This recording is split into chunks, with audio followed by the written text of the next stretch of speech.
Hoy, bawal ang ginagawa mo Kita mo na yung tao ay aso pala.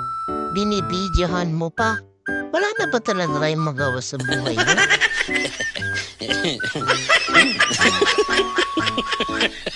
Ay, Diyos ko, ano bang gala to? Kala ko magiging happy tayo ngayon. Ang dami naman pwedeng galaan Bakit dito naman yung napili nyo? Baka maging kwento na lang tayo dito. Pag nabasag ang inaabangan nyo.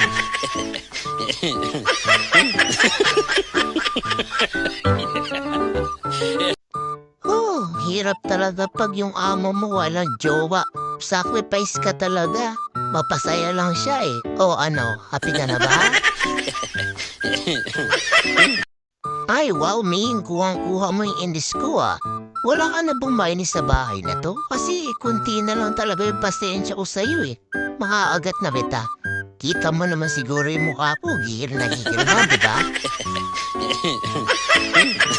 Hoy, Ming, mag-smile ka na para matapos na tong pictorial na to. Diyos ko, bilad na tayo sa araw Wala pa din perfect picture pag di ka umayos dyan. Kakagatin talaga kita mamaya. Sige, Dexter, subukan mo lang patulan tong anak ko. Lintik lang talaga ang walang ganti. Hindi ka matutuwa sa gagawin ko sa'yo. Sige lang, kulitin mo lang yung anak ko. Isang pagkakamali mo lang, tapos ang buhay mo. Mami, lips ka na naman sa akin, Ngayon ka lang ba nakakita ng aso na kumakain na nakataas ang pa? O di ba ikaw din pag kumakain nakataas yung pa? Aso ka rin ba?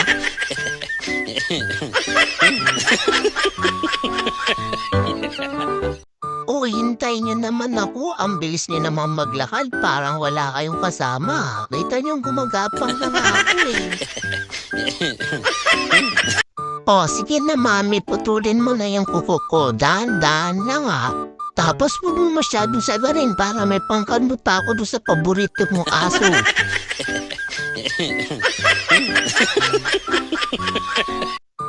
Diyos ko, nandito na naman tong baboy na to. Ano mga ngasal pa na naman? Muntik ka talaga. Pag ako na-insayo ka, agatin ko talaga yung puto Oy, wow, may paungso na naman sila. Ano yan? Kuryente yan? Sali nga naman ako, bilis. Ako naman. Hindi dyan. Usapan sa amay lang. Pag ako namatay dyan, mutuin ko talaga kayo. Ay, wow, Ming. Hindi mo naman ako in-inform. Nag-aral ka pala ng martial arts. Gagana pa kaya yan pag sinakmal kita? Kanina pa ako naiinis sa'yo Daddy, nilalaro ko lang po yung mga isda mo kasi parang naboboring sila langoy lang ng langoy. Tignan mo ngayon, nagtatapuan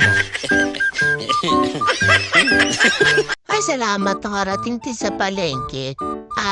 Magkano po dito? Bibili po ako, may pera po ako. Baka bigyan niya po ako dalawa. Dalawa na yung binili ko Bigyan mo naman ako ng discount. Ay, itlog din pala. Pabili din po ng itlog. Pakilagay na lang dito sa basket ko, baka pwede namang dagdagan mo. Total, ayaw mo naman akong patawarin